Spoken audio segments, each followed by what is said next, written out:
Hi everybody, I'm Fungasm. I'm here playing Banjo Kazooie, and my butt will tell me, and you'll know, and I'll know when her boots something. Okay, fuck it. Let's go play the next level. Last episode we played Mumbo's Mountain and got everything in there.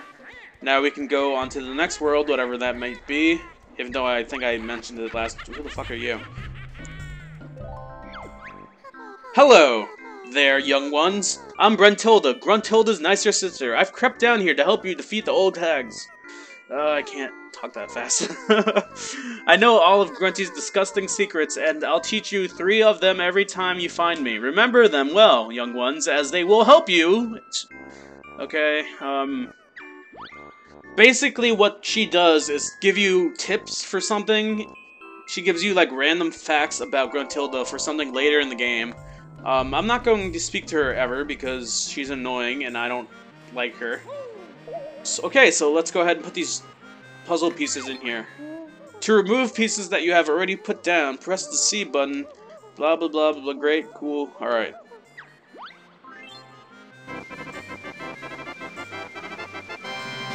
Hooray! We unlocked Treasure Trove Cove, just like we did with Mumbo's Mountain. So, we need to find out where this area is. I already know where it is. It's somewhere. Let's go down. No, I don't actually have to go down there yet. Never mind. Let's just go up here, go to the next world, and we will be done with whatever we have to do and stuff. Alright, so let's go ahead and go into Treasure Trove Cove, shall we?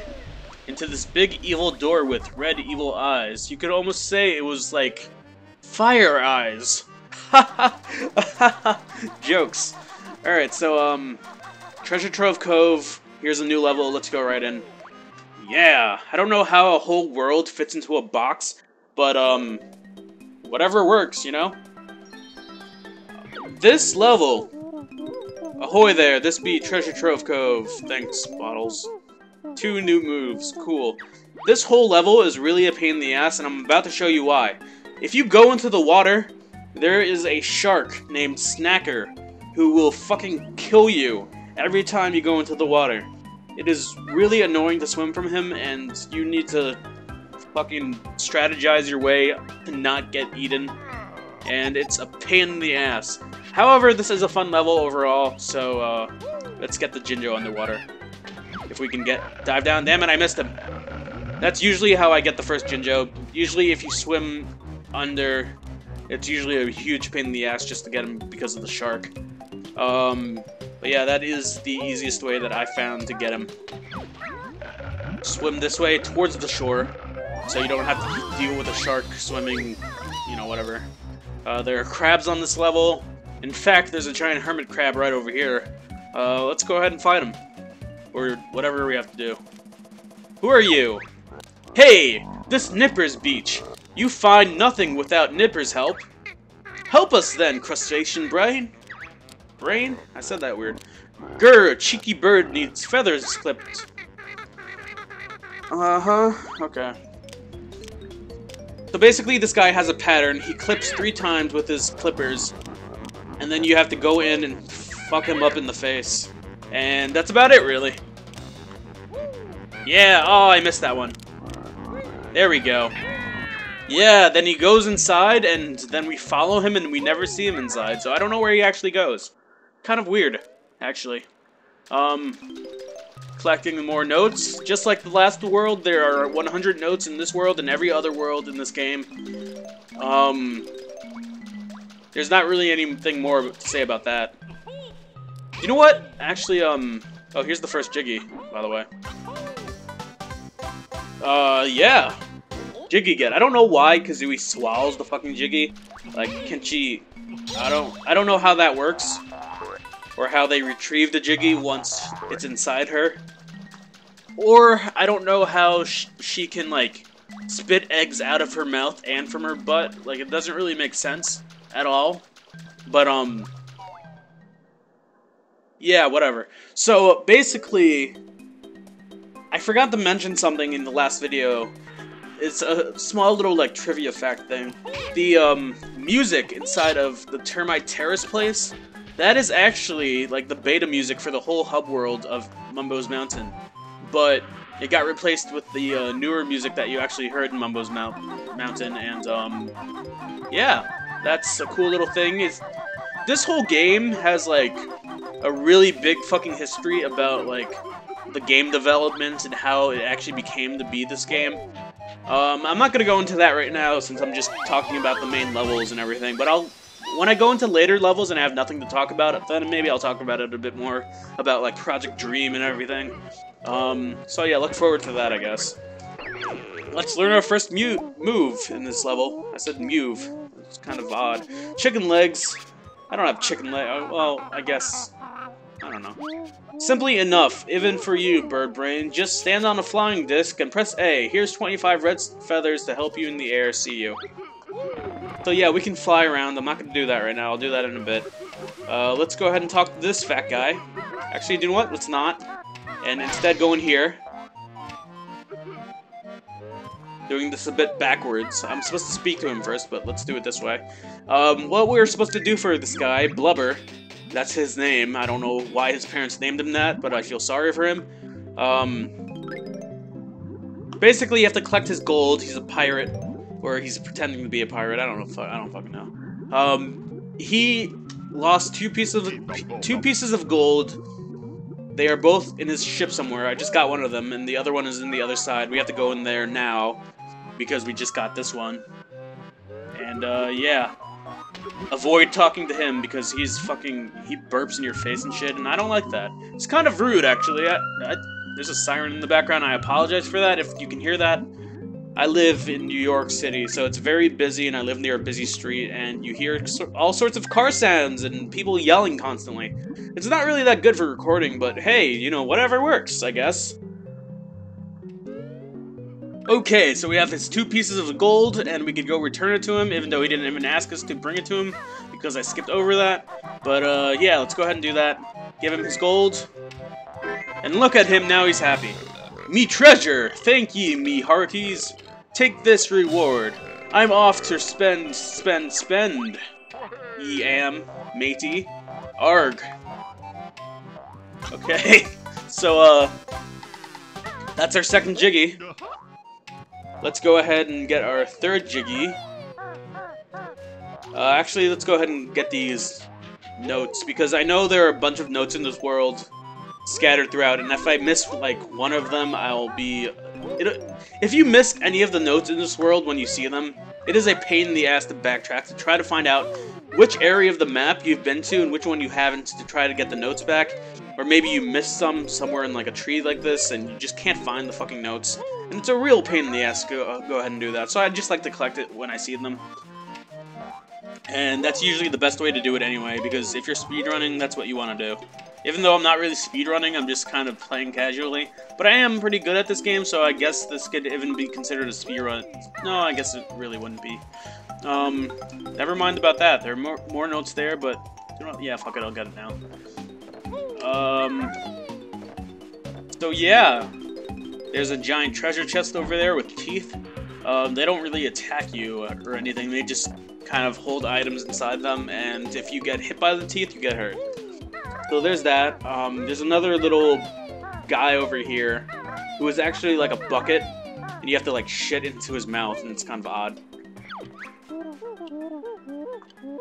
Jump disc, got it, whatever. Go away, fucking bottles. God.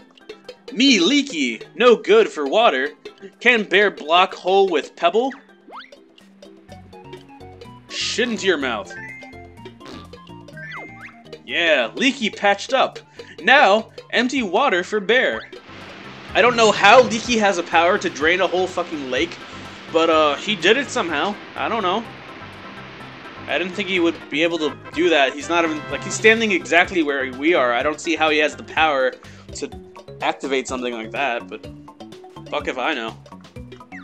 Let's jump over here, jump onto the castle, get some notes, and let's go into the castle.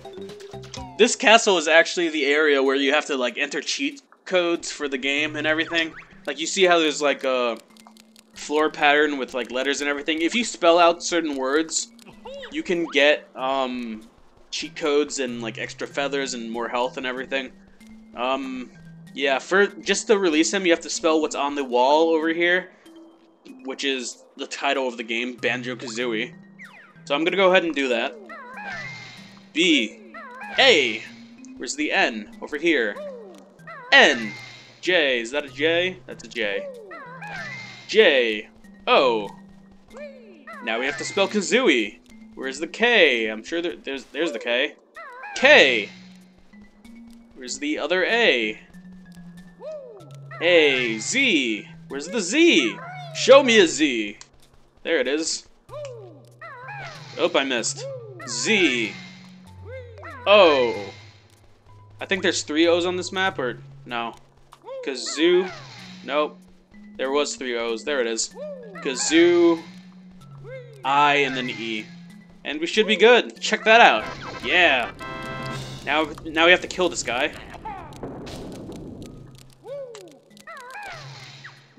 Oh, that was stupid. Yeah, fuck you. We got your Jiggy, you dumb crab.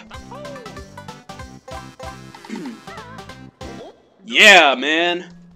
Okay, so now we get these notes in the corner. And if I really wanted to, this is how you would actually activate Stop and Swap for this game. I guess I can talk about Stop and Swap since this game, or this level, Treasure Trove Cove, has the first egg in it.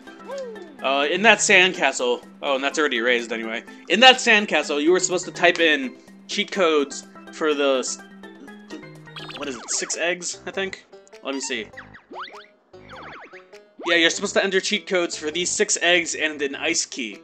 You are not supposed to find these in the normal game. They were taken out of the original game, but hackers and people of, I think it was the Rare Witch Project that found it.